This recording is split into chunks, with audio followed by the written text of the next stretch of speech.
General Weygand has called the Battle of France is over. The Battle of Britain is about to begin. Welcome to the Lead Pursuit Podcast, a podcast covering Blood Red Skies, a game of World War II aerial combat. Welcome back to the Lead Pursuit Podcast. We're back tonight to talk about what's new with Blood Red Skies, talk about some of the games we've played, and talk about what our plans are for the rest of the year.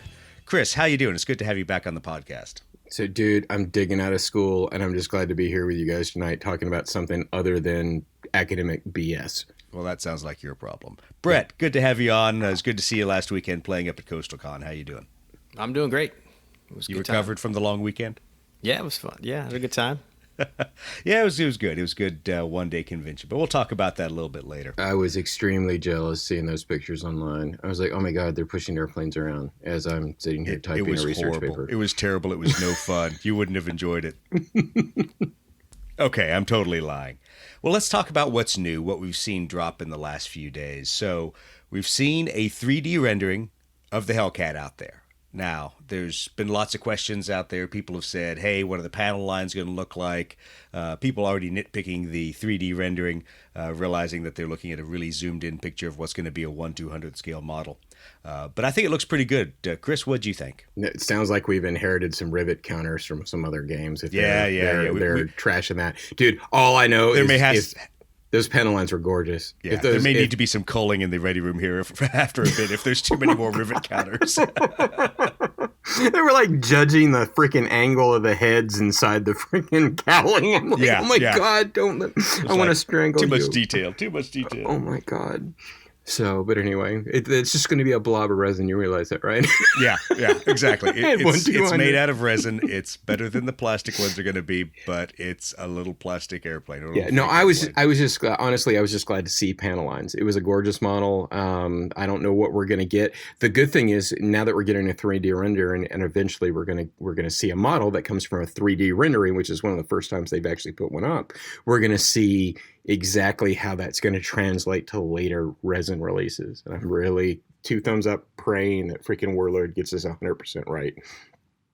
Yeah, it was interesting to talk to a couple of the guys that are Warlord insiders about how compartmentalized the operation is, and to kind of get an insight on how sometimes feedback doesn't make it back to the modelers, or how things that are built into the design phase don't make it into the modeling phase. So, I'll really be curious to see how those turn out. But you know what? I get it. Hellcat, iconic aircraft. I should be really super excited, even though I'm really trying not to spare any brain cells about Pacific Theater stuff. But you know what I'm excited about? Oh yeah, the model that nobody else saw, the F9 Panther. So I think that one looks kick-ass. And it's also because, well, you know what? I like a little Korea gaming here. Chris, Brett, what'd you guys think? I thought the renders looked good. I mean, I think I heard somebody say something about panel lines being too deep. Man, give me some deep panel lines. I like it. Yeah, I'm in the same boat. I think the panel lines can't be too deep at this scale because you're going to fill them with freaking a wash anyway, and they're going to end up looking almost flat. Well, so panel lines are a good thing at this scale. Chris, Brett, have either of you done P-51 Mustangs, the plastic P-51s they have? No, the closest I've come is the BF-110s, the plastic BF-110s. I Those think have deep if lines. there's a model that has too deep of panel lines, it is the P-51 Mustang models, because they're really super exaggerated. But you know what? As Brett and I talked about this last weekend, maybe that's an opportunity not to use the true black flurry wash. Use kind of the dark earth or the dark mud, whatever it's called. Yep. Use one of those. It's a little bit softer. And we'll just have to see. And once again, the nice thing about flurry wash is if you're a crappy modeler like me, you can just wipe it all off and start all over. If you find that you got the wrong color or you used it improperly. Yeah, but water-soluble stuff is just great. Yeah, it makes life easy. But back to talking about looking at an F9F Panther. So, jet fighter bombers. This is going to kind of be interesting. I haven't played any ground attack missions using airstrike and jets. We'll have to see how it goes. I'm cautiously optimistic that these new fighter bombers won't unbalance the MiG Alley rules. But I think it's something we'll probably have to play with. I don't know, maybe Adepticon. Try some of the stuff up there, because once you can zoom across the board outdistance the flak and then drop ordnance right on the target. I think it's going to make defending against that a little bit more interesting. But then again, if you got MiG-15s, we'll see how it goes. And speaking of air to ground, I got my copy of Airstrike. Brett, how'd you like your copy? Man, it looks great. I was, had the privilege to see some stuff prior to production, and most everything I saw made it into the final copy. It looks great. Yeah, I did have to laugh at a few of the typos, but more importantly, I chuckled when I got to the card section, and it was even called out in there, hey, would have loved to give you guys a lot more cards, but we basically ran out of space. So they gave us what they thought were some of the newest cards, some of the more important ones to work with, because really having access to the theater cards and to the doctrine cards and to some of the ace skills that are unique. Those are the things that are going to be good, that are going to allow players to have a more flexible game. Yeah, well, it just gives us, especially with us building our own aces and stuff like that, it just gives you the ability to do that on the fly. So it just throws it out there for you. Yeah, unfortunately, it doesn't look like the ace cards really made it in, but on those doctrine and theater cards, I saw some things that got my attention because there were ones I wasn't familiar with. It made me think about some of the things we're working on for Malta and for Stalingrad. Like, oh man, we should definitely use that. It's not one I've seen before. Maybe it's just because I just haven't seen it before. But now that I'm looking at it in the book, in the deck that's in the book, I'm seeing things like I think it was supply shortages and battle fatigue. I don't remember those, and those could play in nicely for some of the things we're doing. Well, that's probably because you didn't pick up any of the expansion packs, which, ironically enough, was kind of one of the complaints that a lot of people had was some of these specific theater and doctrine cards were only in the expansion packs.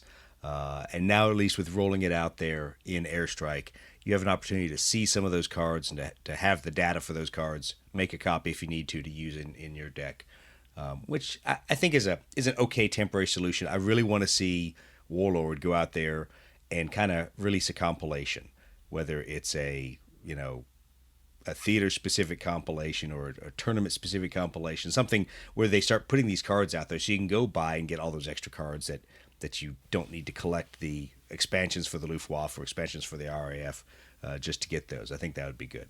Yeah, that was one neat thing that Dust did when a couple years ago when they realigned the game was they said, hey, every card that's allied, every card that's Axis, we're just going to put them in a box. Yeah, and here they are. Every card we've ever done. And it would be nice to see Warlord do something like that. And I think it's something that would sell. Yeah, I think it would. And I think that they're at least they're happy to put the information out there. I'm sure it comes down to production times, production values. But I'll say, as we found out, ordering some cards for Adepticon, it's actually a pretty quick turn to get some of this stuff done overseas and shipped over here. I probably have to put hand sanitizer all over the plastic wrap sets of aircraft cards that we had printed up, get rid of the coronavirus. But hopefully they show up to the printing press when we do our order. Well, the good thing is I got the aircraft cards. We may do another batch of those to get them exactly right. But they look pretty darn good, and hopefully the ace cards will be ordered here and make it there in time for Adepticon, along with all the other crazy stuff we're trying to get done for Adepticon. So if you're coming out to see us at Adepticon, let's come out and have a good time. Let's play some different scenarios. Friday night will be the big Malta battle. We'll definitely have about as many airplanes we can throw on the table, whether it be RA aircraft, RAF aircraft, Luftwaffe aircraft. They'll all be out there. And then throughout the rest of the weekend, if you want to come out, play some pickup games, that's great. If you want to try a specific type of scenario, whether it be MiG Alley, whether it be World War II in a specific theater, that's great. We'll also have some Stalingrad-specific stuff to kind of promo Warlord Stalingrad releases, which I'm personally trying not to pick up another game system and start bolt action. Oh, dude, I think Chris, I think you already failed on that one. Oh, my God. That Sarissa terrain that comes to the factory set for Stalingrad. Oh, my God. It's just, and I think I haven't been able to spend a lot of time on it, but it looks like they got a Vasily Zaitsev limited model that's going to be in with the Stalingrad campaign book when you buy the big block. Yeah, John Russell might be getting some money from me when I go to Adepticon. I've been trying to avoid getting into another system, but I needed to build something without having to paint something just because school's been so hectic lately. And sometimes I just want to build a plastic model and say, okay, I'll paint that later. And I got hooked on Bolt Actions tanks because they're just so damn cheap. I mean, 20. School's been hectic. I had to take some photos. It was horrible. Yes, I had to talk about the photos I took. I like trees. I like still life. Yes. Sorry. And Kill me, man. costumes. Coming from another photographer, I just want to punch you in the stomach. Considering the Fuck you. conversation I last shoot night was, airplanes. "Hey, I shoot can weapons of war. So, piss off. Everything I've been doing has been freaking armor related lately, Okay, so it's well, been all pretty right. freaking cool. So I got a pretty Fair good enough. reception. It was funny because I was sitting there defending my thesis the other night with academics, and I actually had somebody like an MFA, a master in freaking fine art, who was debating the way freaking warfare went from the Napoleonic era of this gorgeous pageantry among competence to this grimy. I was blown away that this woman who has an MFA had that much knowledge. And I mean, that might sound a little sexist, but it was just I was like shocked for a minute that we were Maybe having she the paints discussion. Napoleonic figures and is a closet grognard. I might ask her. Oh. Is she going to correct you on the color of Prussian blue? But yeah, I was shocked. What else are we working on? I know you guys have been doing a lot of painting. I've done zero painting. Yeah, well, I'm failing miserably, but that's what the next couple of weeks are for. Chris, what have you been working on? The SM79s are completely done. In fact, they're varnished and they're sitting right next to me, and they came out really good. I'm glad I had, Kevin did some freaking gorgeous decals for me for a squadron that he didn't have. It's up there online now. If you see these airplanes at Adepticon and you see them online and you want those decals, guess what? You can get those decals from Kevin. I've got my 202s done except for the varnish, and the 200s are prime. So when you come to Adepticon, if you come to Adepticon, you're going to have actual gorgeous Italian airplanes out there to move around the board. They're going to be open to the public. They're not my airplanes. They're because we've invested in doing this whole Malta thing. I wanted people to push around actual Italian airplanes, and they're coming out really good. So that's been the big focus. Other than that, I've had some little breaks in time, and that's when I've been playing with Warlord tanks, and I've just been building various tanks. So other than that, that's basically what I've been doing. If you come to Adepticon and you want to push RAF aircraft around, you're going to find some crappily painted, poorly decaled airplanes. Congratulations. That's okay. Me and Brett will bring our RAF stuff. You don't have any RAF stuff, liars. No, I do. I think Brett gave me his starter set models. I've got the starter set box painted, and I've got Sailor Milan done, and I will bring those with me. I mean, I know Sailor Milan wasn't at Malta, but we'll have some pretty Spitfires at least push across. Oh, that's right. You do have some pretty Spitfires. I was telling Doug, I was thinking, in light of how everything looked on the table when we were at CoastalCon, I was like, man, maybe for next Adepticon, I'll just have all the forces. Like, if I maybe just have a complete collection for everything for the next Malta table. But I haven't done the first Spitfire. I don't have any of the RAF stuff. But when it comes to the Luftwaffe stuff, I think I have pretty much mostly everything ready to go for that. There's a couple little odds and ends that I kind of just want to put on, but I'm not going to get to those. So right now, I just finished a batch of 109Fs for the Malta table, and I'm starting now on some Ju-87s for Stalingrad. They're going to be kind of cool. I'm going to do them in like a whitewash scheme, and I just cleaned them last night, and I got to start assembling them and get going on those guys. But that may be the last batch I get done before we ship out, right? Yep. Dude, those 52s you did were insane. So it's the attention to detail you put into a cargo airplane. I was just like, oh my God. No. You should have heard him bitching. I complimented him. I'm like, hey, man, Brett, those Ju-52s look awesome, man. Those were awesome. He's like, oh, no, man, the green didn't really turn out. It kind of sucks. I think I may repaint it. And I'm like, I'm just going to punch you in the face right here. I would be happy to have a model that looked half as good. Yeah, you're talking about a guy that paints ultramarines, and he's like, I should have put like 8 shades of gold in the eagle on the guy's chest, but I went with 7, and I feel like I cheated myself. I'm out of Space Marine jokes to make, so I'm just going to let Brett slide on that one. It is my cross to bear, I suppose. Sometimes it's good to be a perfectionist, and your work just looks gorgeous because you are. Okay, well, enough you guys fluffing each other about how great your models look. We're going to move on. We're going to talk about some gaming. You know, we what definitely people wouldn't actually fluff you do. about your models. Nobody asked you. Back in your box, photographer boy. I get now into my head. I've got Doug with a Crayola. Yeah, pretty much. Pretty much. That's about how it is. Well, while you guys were hobbying, sitting in your basement, playing with yourselves, I mean, painting by yourselves. You were getting coronavirus in Malaysia. I was getting the coronavirus, which is awesome. No, I'm good. But I did get a chance to go to Singapore and Malaysia for a couple weeks. Had a really good time in Singapore, meeting the crew over at Game State. And that was a really good group to sit down and chat with. I wish I'd had more time to come back to Singapore, spend some time actually gaming rather than just kind of shooting the breeze about Blood Red Skies, taking a look at their models they had painted up from their demo set. And thankfully, they've got a store demo kit there. So if anybody in Singapore wants to go play some Blood Red Skies, the team over at Game State, and I know there's a couple other players out there in Singapore that are playing, they're really eager to get started. They've got an entire rack full of Warlord stuff, and if you don't see it, they can order it. Didn't you say those guys are really high on the Zeros? They like those models? Well, so it was funny. They liked the Zeros, but they hadn't painted any Zeros, and so it was kind of funny. We were talking about that. We were talking about what to play for, Southeast Asia, Malay Peninsula kind of actions. Because once again, my least favorite airplane makes its debut out there, the Buffalo. So one of these days when Warlord releases Buffaloes, I can actually give a crap about modeling some of that. But no, there's some really cool history and some cool scenarios that would involve that and some of the other early aircraft out there.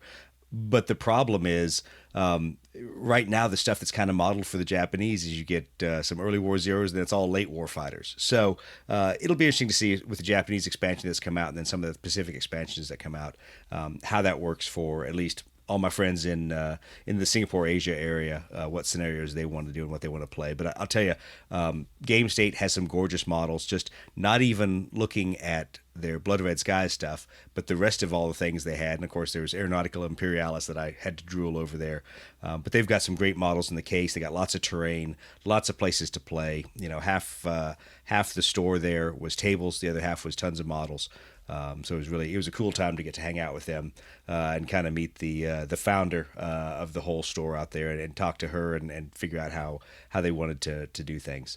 But then I rolled over to Malaysia and kind of went back to my usual haunt over there, RNG Games, and worked with them a little, played some demo games of Blood Red Skies. And, of course, they got me started playing X-Wing, which may be another significant expense for me here shortly. But that was a good time because it was a great chance to sit down and introduce Blood Red Skies to some players that weren't historical gamers, that weren't necessarily bolt-action aficionados, people coming from that kind of background. X-Wing comes pre-painted.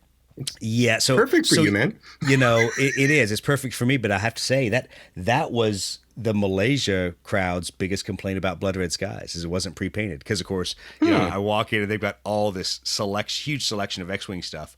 But that being said, I was talking to the guy. I said, hey, here's the models. They're all unpainted. They're like, that's fine. We'll just put them out on the paint bench here, and they're going to get painted within the next week or two. So no doubt with the number of guys that come in there, they've got a great painting setup for a couple tables in there just to do some painting on, and they had a lot of good work going on there. So it was pretty cool. And while I was there, playing with painted models is like a half a step to the right of playing card games, right? So for all of your magic bought jokes, a magic deck. So you're the one who suddenly said, I've realized there's gaming beyond modeling. So that's all you now. Okay, did you go out and buy a starter deck, or did you have to buy the expansion packs for Magic 2? So no, believe it or not, there's so many of those guys on welfare now that you can actually get magic cards for cheap. You can get like a box of them for like $5 on eBay. So that was the other funny part talking to the crowd at RNG Games. So we were talking about Magic, and we were laughing about the difference between collectible card games and board games that have a collectible card factor to them, like X-Wing 1.0 had, where you had to buy certain vehicles and certain ships to get certain cards, and so it was kind of an acquisition game. And one of the guys, I think it was Alex, looked at me and goes, there's people who actually think they're making money by doing all these collectible cards and by holding on to certain specific cards for a long time. And he goes, and those people, they do that more than playing the game. And I'm like, yeah, I can't even identify with that. He's like, me too either. I think they're pretty stupid. So so it was pretty cool to talk to them about the undercurrents in gaming. They're on literally the exact opposite side of the world from where I normally am. Exactly 12 hours away over there in Malaysia and Singapore. But it was a good time. And then, basically I got to crush myself, come back from those flights, have Brett pick me up at the airport, and the next morning go and do CoastalCon. So how many hours was it? Almost 10 hours, 11 hours straight of demo games there, Brett. What'd you think? Yeah, I was surprised how fast the time went by. I think, we had a little bit of a lull and let's grab some lunch. We came back, and next thing I was like, I'm kind of hungry. And I looked down, it's like 9 o'clock, 9:30 at night. Yeah, there was definitely a continuous element there. I was pretty happy how many people came by that were looking to play demo games, people that were interested in just talking about Blood Red Skies, finding out about it. And obviously it helped having, a bunch of painted models out there on the table kind of as our draw to get people to come in. Because even when we weren't playing demo games, I know Brett and I were play testing some things, pushing some models around, trying a couple different rule sets and rules tweaks. So at least there was always action going on there. And plus it was great to have Eric, our Warlord distributor right there, to be able to talk about what was going on with Warlord, what were the latest releases, and to kind of see what he had on his shelves. It was a busy day. I mean, we never really stopped pushing models around. I mean, even the few times we're like, let's do a little play testing. We never got too far along in that before somebody walked up like, hey, this is cool. What do you guys got? And then we, well, come on, jump in kind of thing. Yeah, that actually was a little frustrating for me because I don't think we ever got as far as I wanted to in some of the play testing. It answered a few questions we had about some things, but it was kind of funny because sure enough, about where we'd get to where it got interesting, someone would walk up and go, hey, this is Blood Red Skies. You guys are doing demo games, right? Yep, but let me clear off all this Mig Alley stuff. Let me bring back out the other stuff. So there was some sharp characters that came up and played. I think some of the guys had a lot of reps under their belt with X-Wing, I guess, because I noticed some guys that said they'd never played before were right away picking it up and were quite good at, figuring out several moves ahead, which is something I still don't even come close to doing. So I was going to joke and say, so you mean we had people that showed up that were better than you, Brett? Oh yeah, without question. I'm reasonably good at getting the order of the steps of what you do, right? But it's because you've actually read the rules, unlike Chris. Have you read the rules yet? 6 months in, 8 months in, or are we good yet? I read them 8 months ago. I think I've played 3 games, so it's going to be painful. Ladies and gentlemen, we're going to have a study moment on the way over to Adepticon. We're going to read the rules out loud to Chris. Okay, Brett's going to drive then. Yeah, exactly. It's okay, Chris. There were several times where I thought I was doing a great job of thinking a few steps ahead and realized, I'm shooting at my own aircraft, or thinking I'm going to, or I've got this great idea and then I'm trying to make shots on an aircraft that I can't shoot at because the advantage state is higher than mine, or that happened a few times too. So I still got a many reps to get close to actually knowing what I'm doing here. Nobody can get to the Grognar level of Doug. Yeah, Doug's one of those guys that can. I mean, you can talk about, hey, you remember freaking Raul Partha's game back in '79, and Doug's like, yeah, the armor class worked like this, and oh, dude, we had that moment because Brett and I were set up right next to kind of the flea market. And so you want to talk about the grog in me coming out. I'm sure Brett was like, what the heck is Doug talking about? I'm over there going through GHQ, Micronauts, ships and all kinds of other stuff. And, hey, there's an old Raul Partha figure in there. I think it was like a Raul Partha Zulu or something like that. But, yeah, it was funny. So I was kind of having those flashbacks going through stuff at CoastalCon, which was pretty good. But, the team of guys we had, I think were great. Mac, the guy that put on CoastalCon, really did a good job for the first year, not knowing what we're going to get going out the door. I think we had somewhere between, guesses were like about 120, 130 people based on tickets and everything. And it was a wide variety. I mean, there was plenty of people that were playing role-playing games. There were people that were just pure board games like Settlers, things like that. There was a few 40K players and then a bunch of indie gamers. And there was a decent bolt action crowd. So it was a good chance to kind of get a really diverse crowd there to play some games and to see what everyone else was doing. I mean, I kind of felt frustrated. I allowed myself to be pinned at the table there. I didn't get to go over and see the big Stalingrad granary. Brett, did you go take a look at that? Yeah, I checked it out. I don't recall the guy's name or the name of his game, but he was an indie designer that made a game based on, at least a portion of the Battle of Stalingrad, and he had that whole train depot and the train station and the granary and stuff recreated in probably 28 millimeter scale on a big table, and he was doing demo games. I'm not sure what models he was using. Maybe they were bolt action models or something, but it was pretty cool, pretty sophisticated, and his terrain was pretty awesome. I noticed that like the factory building he could take apart so that you could actually play the fight floor by floor. You just remove portions of the building to do that. So it looked pretty cool. It was definitely, you would see it across the room and catch your eye because it's pretty fantastic, the level of detail in his terrain and stuff that he had set up over there. Yeah, it was pretty cool to see that in the couple days before CoastalCon when he posted that up, and to see the level of detail that went into the terrain. I kind of kicked myself for not breaking away from the table, but it would have been cool to go over and see. And then obviously a couple other guys were playing a variety of different games, Twisted, a couple other miniatures-based games. So there's a lot of other cool stuff that was going on, and like we said, a bunch of indie demos. So I thought I saw some Gaslands going or something. Yeah, over there. I don't know the game, but I recognize there was it when I saw it. Gaslands, and there's another indie developer I wish I could remember that has basically a death race kind of game that I think uses a smaller board than Gaslands. But it seemed like there's a lot of people doing some pretty cool stuff that, once again, it's always fun to be more of the spectator than the demo game guy and just get to roam around. Hopefully at Adepticon we won't totally get pinned to our tables there. Of course, it might be good for my checkbook to not get a chance to wander through the vendor aisles. Maybe I'll just go ahead and write a check to John at the very beginning of it and just say, hey, throw me some Warlord stuff. Save me the pain. Okay, so we've talked a lot about what we did the last couple weeks, game-wise, things we've seen. A lot of the questions have come up about, hey, what are you guys doing after Adepticon? And to be quite frank, we don't know. We're still figuring it out. But a couple conventions have been kind of thrown our way. People have mentioned Crucible down in Orlando in the fall. And they've also mentioned up in Columbia, South Carolina at the Soda City Comic-Con, there's also a big bolt action scene up there for that. So we may do a couple of those. We may find a couple other events to go to. But our schedule is wide open. So if there's somewhere you'd like to have Blood Red Skies set up, somewhere you'd like us to have to do some demo games, let us know. Because I'm sure Chris will find some excuse why his schooling is too hard and he can't take time off. But if it's in the Southeast, if it's an event that's nearby, Brett and I could always go. Chris, anything that you've seen up your way you want to do Blood Red Skies at? So, I'm looking forward to Michigan GT again this year. So I think John Russell was to get a lot of guys to the table.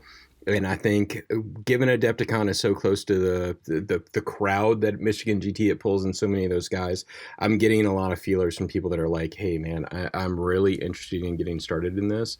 So I'm hoping that maybe we can make a push this year at Michigan GT to have a dedicated Blood Red Skies table going the entire time. So what you're saying is you're getting felt up by a lot of people who want to find out about Blood Red Skies.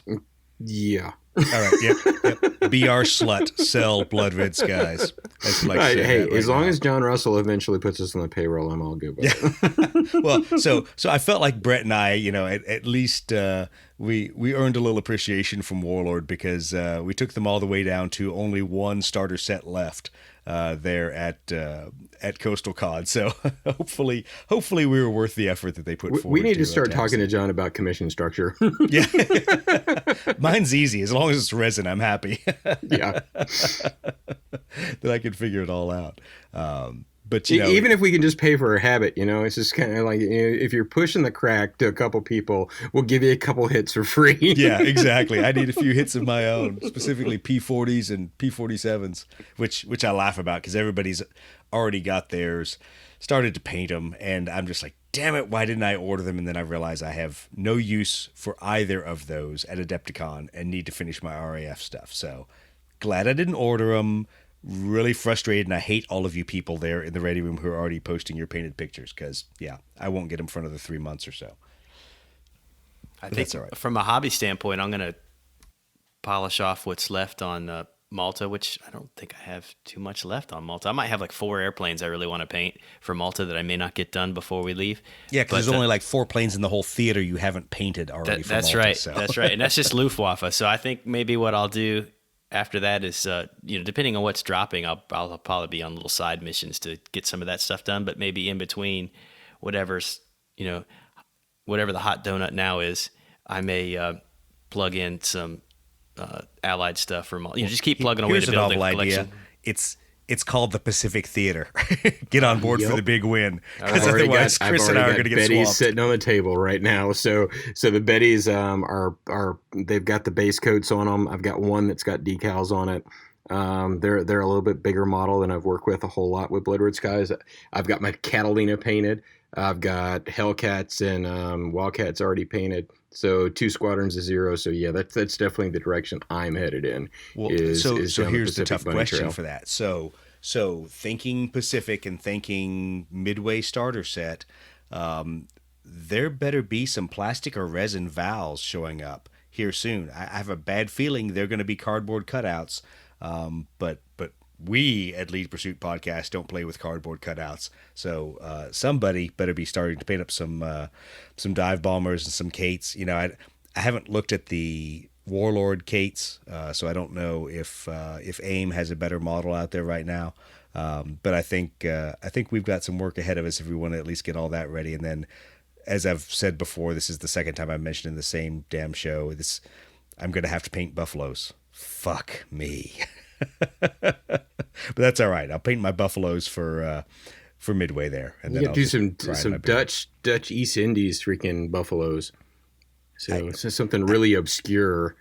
Yeah. Well, so ironically enough, Butterworth, the place that I go to do some of my work in Malaysia, they flew buffaloes out of there, and there's some interesting firsthand accounts of the dogfights between the buffaloes and the Japanese fighters overhead the airfield and things like that. And it's always good to have some of my friends that are in the Royal Malaysian Air Force that feed me these stories and these firsthand accounts from what happened there during World War II. Because it's interesting to be in a country, and this is for both Singapore and Malaysia, but to be part of a country that it wasn't their identity in World War II. And it's so funny because I was talking to the crew over at Game State about it, and they're like, yeah, it's kind of weird to be Singaporean and to have had your city occupied, but it really wasn't your city at war. It was the British Empire. And so it's kind of funny to talk to them about it. And they go, it's a weird mix of what do I say? Kind of distant patriotism.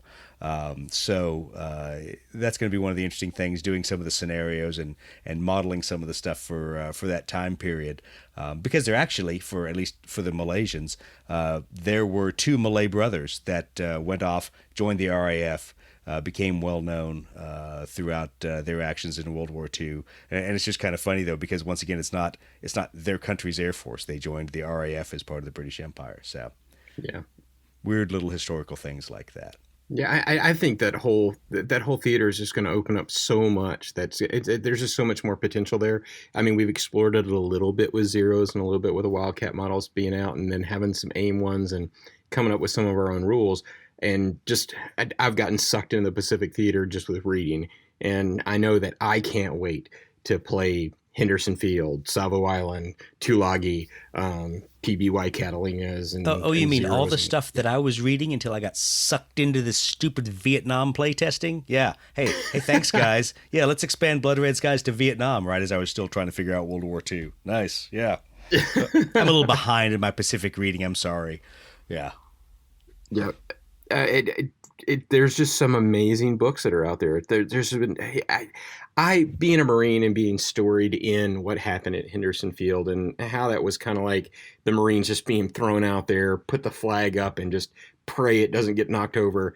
I just think that's just going to be so fascinating to tell that story and carriers getting sunk and their airplanes ending up there at Henderson Field because there was nowhere to go land, and now we're part of the Marine Corps. Well, so it's the just funny thing fun. I didn't realize about is, we think of the Cactus Air Force there as being an all Marine kind of affair, and okay, maybe a couple Navy guys who diverted off the carriers when they got left, but there was actually a large Army Air Force contingent there too. That, oh yeah, they had those really crappy Airacobra freaking exports. That these poor guys are like trying to fight Zeros. They have no oxygen bottles, and they're like, yeah, we can look at them, but we can't get up there to them. Yeah. And there's some amazing stories in oh God, which book was it? Oh God, I'm thinking back now.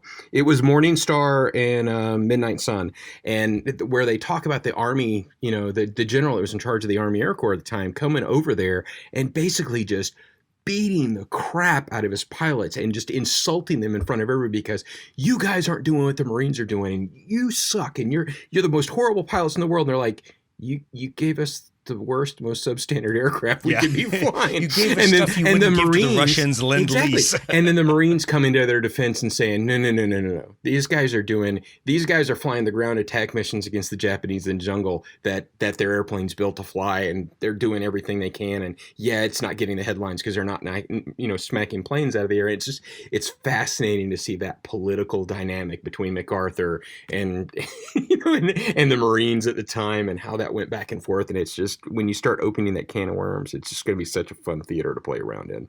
And the Japanese at the time, the battles between the Japanese Army and the Japanese Navy and them trying to establish authority and their interactions with the air forces and the way they controlled things differently. It's just going to be fun. I mean, it's just a fascinating time period to play with. Yeah. And I'm looking forward to that Midway set. I mean, I'm cautiously optimistic. We were talking about it at CoastalCon a little bit with Eric and a couple of the other guys, that I think it will help American players relate to Blood Red Skies a little bit better, because once again, most of us kind of look at it and go, Battle of Britain? What in the hell do I care about the Battle of Britain?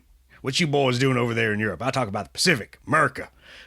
So yeah, I think that will help drag a lot more players in, and I hope once again the production quality is at least as good as the current box set, if not a little bit better. But I think the difficult part for some of the players is going to be it's not just Blood Red Skies 1.0 with all fighter on fighter. I mean, Andy's done a good job. He's put carrier attack missions in there, so it'll have a little bit of airstrike. Maybe it's biting off a whole lot for a starter set, but I think it'll be fun. I think it's going to be brilliant. I mean, if everything's going to be boiled down a little bit. You're going to be able to play multiple missions, and I think it's just going to give you the ability. It'll be a loosey-goosey rule set, a lot like Airstrike is. It'll be tight enough that it's a fun game to play, but loose enough that you can adapt it to a lot of different scenarios. Yeah, I think that will be the good thing, is they'll be kind of mirror scenarios. So it's pretty easy to either be Japanese Vals, Japanese Kates, or SBDs going against whatever target it is, whether you're U.S. or the Japanese. Just kind of pick your attack planes of choice and escort them with some fighters, and we'll see how all that works out. Well, talking along those lines, there's been a lot of debate on the U.S. side, seeing the tournaments going on in the UK and a discussion of what does a U.S. tournament scene look like? Could we start one? I don't know. Brett, what do you think after CoastalCon, after at least doing a couple games there and some demos? Yeah, I'm not ready for prime time on an actual tournament. I know that we could do some things. I think Eric was suggesting some kind of combination play with maybe some bolt action type thing, maybe something that affects a bolt action tournament. I might be a little bit more down for something like that, but I don't want to say no. I'm just saying I need to get more reps in before I feel like I'm ready to start orchestrating a tournament play at a convention, but that's just my thoughts on it. See, that's when you cheat and you just go, the judge says roll off. That's your judging right there. So you don't actually have to make a call. Make the dice make your call for you. I think we've seen a lot of the goods that we'd like to have based on coming from the Heresy world and a lot of the, what I will say, narrative style tournaments. And I'll be quite honest, if I had to pick a way that I wanted tournaments to go, I would prefer it to be more like Zone Mortalis at Adepticon than a teed up 500 points, kind of generic battlefield kind of world. Chris, have you thought about tournaments at all? I'm just not a tournament player in anything I do. I think that that lends the fact that I'm more of a painter than I ever have been a gamer. But at the same time, it's the reason why Horus Heresy has always been a draw to me is because while we're playing a history that exists in the future and it is supposed to be future history, it's loose enough that we can do different things. Different star systems can fall. You can do whatever you want. Traders can win this, and you know what? It goes along with it. It's still that narrative kind of gaming, and I think part of World War II, one of the magic parts of it is there was so much meta material that we're throwing at each other that I think we can build ourselves into kind of a narrative thing that expands into kind of tournament play. But when we say tournament, there's just that word means so many things to so many people. If you go to the 40K room and you say tournament, it means one thing. If you go to the 30K room and say tournament, it means something completely different. So I think that's more, what we've kind of got to, as a community, flesh out. What does tournament mean to Blood Red Skies? For me, it kind of, it's hard to have a true tournament like you do in 40K or you have with Age of Sigmar or some of those other games, where you build your 2,000 point army, you show up at a game, and you guys play head to head, and you can put just about any army against any army. But how weird would it be to have a tournament where somebody shows up with 500 points of Japanese playing against somebody that had 500 points of Japanese? Because it's a tournament. So there's that non-reality portion of it that you've got to work out. You could work it kind of like the Horus Heresy scene was, where at the beginning of the game you say, we got 5 Axis players and we've got 5, allied players, and we're going to do the tournament where we ladder you guys against each other, and it makes sense. But the beauty of Horus Heresy is you have that kind of traitor legions thing where sometimes you can have Alpha Legion guys that are playing for the good guys, or you can have a splinter section of the Ultramarines that were on this other planet and turn traitor. So you don't have that to play with Blood Red Skies. But I think we can do some things. But I think for us as a community, we've got to define what tournament means to us. And it might mean different things to different people, and we just got to figure out what that is. And what it comes down to is who's going to run the event and what does it mean to them. So in the end, that's what it really comes down to. What does the community want, and what are the people that are willing to put on an event want? Well, I was just thinking, just from what I've seen from Sandstorm, I'm pretty impressed with that. But that's not really tournament. That's more. I don't know, what do they more call campaign. That? Campaign, yeah. But it has that bit of a fantasy element to it, where it has sort of some guardrails, like, okay, it's going to be this theater and these factions, and then after that, it could just kind of go wherever based on outcomes of individual games. That seems super exciting to me. I don't know why. I think, like Chris, I'm not necessarily turned off by tournament, but it's just not kind of really what I want to play right now. Maybe it'd be different if I was, if I had maybe exhausted all the depth and stuff for what we have with Airstrike and even just the basic rules, but I'm not there yet. I haven't gotten to a point where I've played so many missions and it's kind of lost its shine. I want to keep doing those things right now. But if a tournament came to town, I'd probably throw in a bunch of 109s, meta be damned, and just play because I like them and I like the cards. But I think that's the thing that we have to answer, at least as a U.S. tournament scene. And I'm going to draw the line U.S. versus U.K. And I'm going to do that for a couple reasons. One, because in 40K, we've drawn the line U.S. versus Europe. And we say we do things differently. We have different meta. We have different tournament rules because we want different things. And the ways we do the tournaments are different. So if I was going to get empowered for a day to be the dude that determines where U.S. Blood Red Skies tournament went, I'd say it's not going to be this open-ended, battle to the top of the heap that the UK tournament scene in its nascent form kind of is. Because like you guys say, that just doesn't make sense. Why am I playing Japanese versus Japanese? Why am I playing Luftwaffe versus Japanese? It just doesn't make sense. So we have to, I think, on the US side, introduce some rails to this. Okay, got it. We're going to split Axis and Allies. And we know we're going to have some ahistorical, I guess is the term I want to use, kind of setups where we may have the Russians against the Japanese, and it may be different eras depending on the point values. But that's okay, because in World War II, as big as it was, there were always client air forces that worked for one side or the other that had older equipment. There were always, people that were across the wrong border, shall I say, doing their kind of operations. So I think there's a way to have Axis versus allies, and is the goal to say who's the number one player out there? Well, I got it then. I guess that's finally what a running victory point or a running boom chit tally is amongst 3, 4, 5 different sessions of gaming, especially because Blood Red Skies is so quick. So in 40K, we take all day to play 3 games. Shoot, 3 games, you're done before lunch in Blood Red Skies. So you have an ability to put some more reps in, play across some more people, change the brackets, and I think really break out amongst the Axis and the Allies who's the top tier of each, and maybe then those guys finally go head to head to determine who the best is. And the last thing I'll say is I think we've really missed the boat letting people choose the entire deck. Because guess what? Generals didn't get to choose their theaters when they were out there. They didn't get to choose the environment.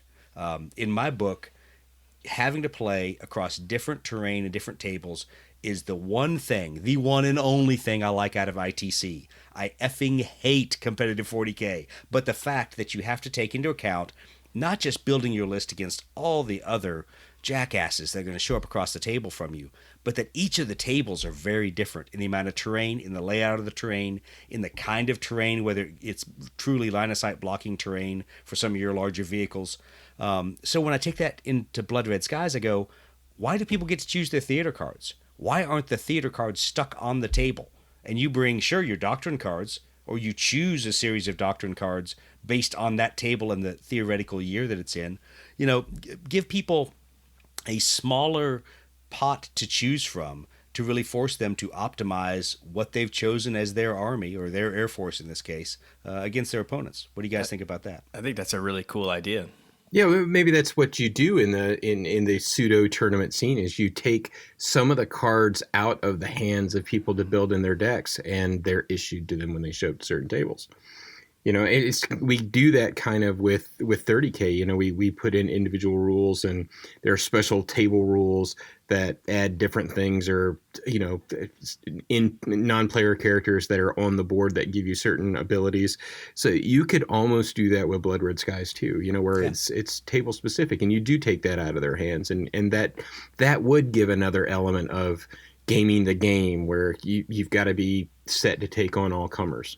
Yeah, and the funny thing is when you look at ITC, and I'm going to get the numbers wrong here, I think in ITC there's 3 turns or three games, 5 table options. So the odds of you hitting every table is 0 because you're not going to. You're going to get some subset of that table, and you can end up on the same table style twice. It isn't guaranteed that you won't have that happen. So I think what we have to do, at least in my opinion, when we build this U.S. scene, is we say, we'll put some information out about what the table scenes are. So, okay, I'm going to face an Arctic one.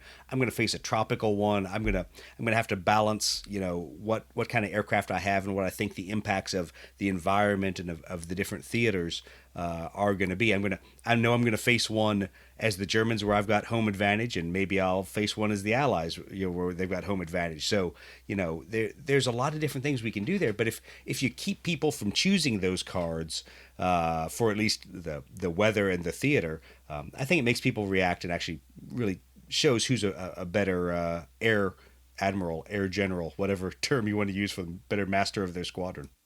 That's a good idea. It seems the analogy about the mission packs and the terrain in 30K and 40K tournaments, I think that's a good analogy for this because, like you said, you could put some guardrails on it, and you have to play up to whatever the environment is on that table. I like it.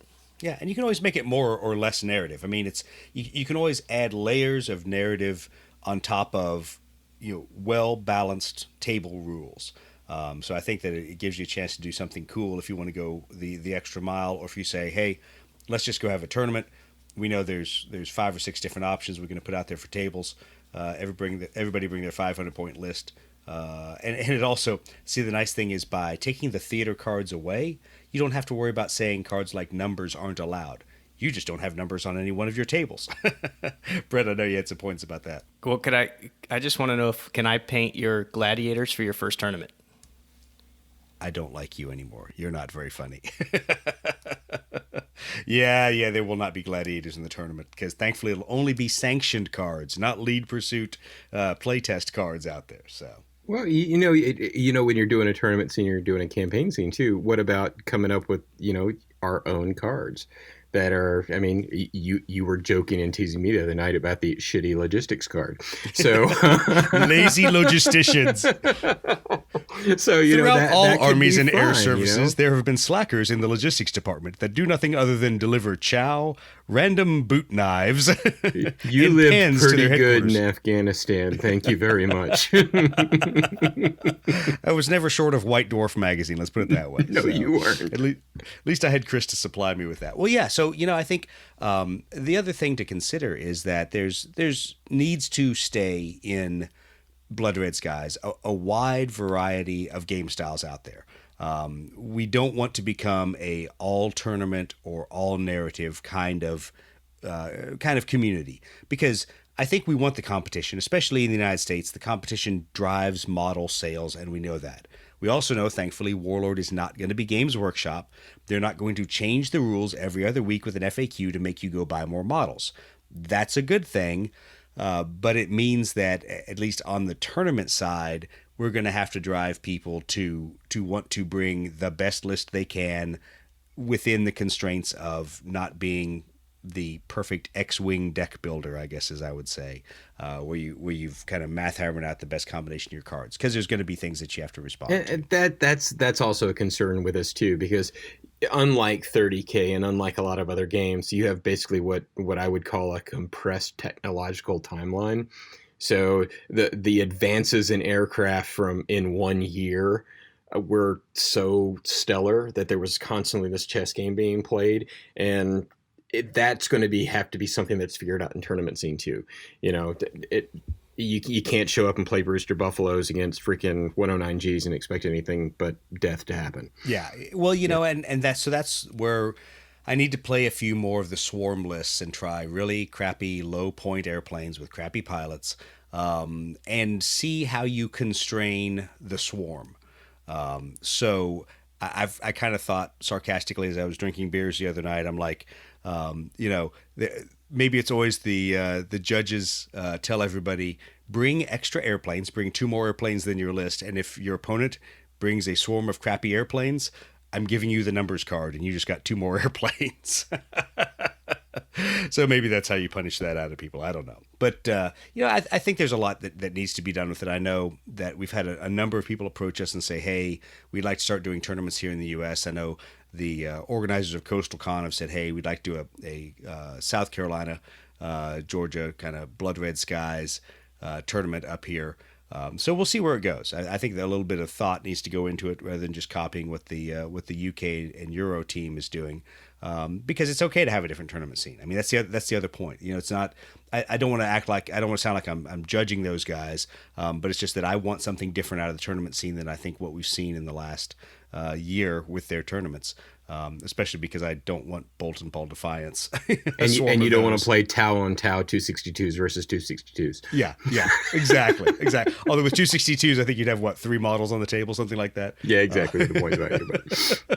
But it's one of those things that I think we'll each work our way through it, and figure out what we want out of the tournament scene and try to build something to go from there.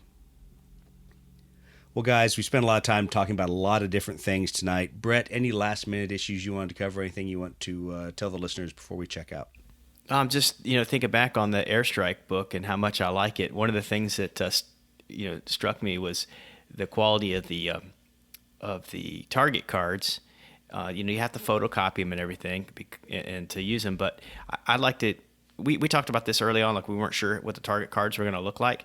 And I think it very readily supports that idea we had about, using our own kind of 3D target markers on the actual table, and then using the cards that come with the Airstrike rule set to, do your bookkeeping, if you will, kind of like you would a squadron card. I like that. I mean, of course, you could put them on the table. You could put the cards right on the table to represent your target, but I think the way they've done it kind of allows to, you could do it different ways depending on how you want your table to look. So I like a lot of the cards and just the quality of the overall. It's nice to have all the rules kind of updated all in one place. It's a nice thing. If you don't have it, I'd suggest make sure you get it. It's a good have. Chris, what do you want to say?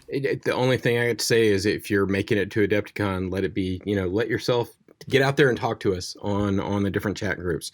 We're going to have a good show out there, and I really hope we get some Blood Red Skies guys that listen to the podcast, that'll lead Pursuit guys and show up. And let's just have a good time. I think it's going to be a blast. You guys are going to see some amazing stuff if you make your way there. You really are. Yeah, I'm looking forward to it. Other than the fact that I have to spend 3 days with you assholes. But other than that, I'm sure there's going to be some wonderful people at Adepticon that I get to hang out with and drink beer with. Bring lots of hand sanitizer. Yeah, exactly. So bring hand sanitizer and deodorant. We're not in the 40K room. You have to wear deodorant. Coronavirus and Chicago nerds. So. Yeah, exactly. Yeah, well, I guess their immune systems don't get a whole lot of work living in their mom's basement, but that's all right. We might clean the gene pool up just having Adepticon now that I think of it. That's true. We might actually help the tournament scene, knock off a couple of the weaker players. Oh, we're horrible people and we're all going to hell. But anyway, hey, you know what? That's the Lead Pursuit podcast. Would you expect anything less out of us? Well, I just want to thank our listeners for tuning in, paying attention to us, sending us emails, sending us messages on Facebook, on Instagram. And if you have questions, trying to figure out what we're doing for the rest of the year, please drop us a line on social media. Drop us a line via the website. You can go on there. There's a comment card. You can send us an Instagram and go, stop making fun of people who play Space Marines. Space Marines are okay. Everybody gets to play their own army. Or we love the Brewster Buffalo. It's the best airplane in World War II. And I promise I'll put your email straight into the recycle bin. But anyway, this is a free country. You get to give your own opinion. So please drop us a line. Tell us what you think. Let us know what you want us to talk about as well. There's a lot of topics in Blood Red Skies we haven't hit. We haven't talked about Normandy time frame. We haven't talked about mosquitoes and some of the other multi-engine aircraft out there, P-38s. We really haven't done a lot on them. Let us know what you want to hear about. We'll talk about it, and we look forward to seeing everybody out and around the different conventions, the different gaming events. And once again, I'll make the shameless plug. Like Chris said, come out to Adepticon. There'll be a ton of cool airplanes. You don't have to bring any of yours, but please feel free to bring them, and we'll all drink a lot of beer, have a good time, and play some Blood Red Skies. Thanks, everybody, for listening.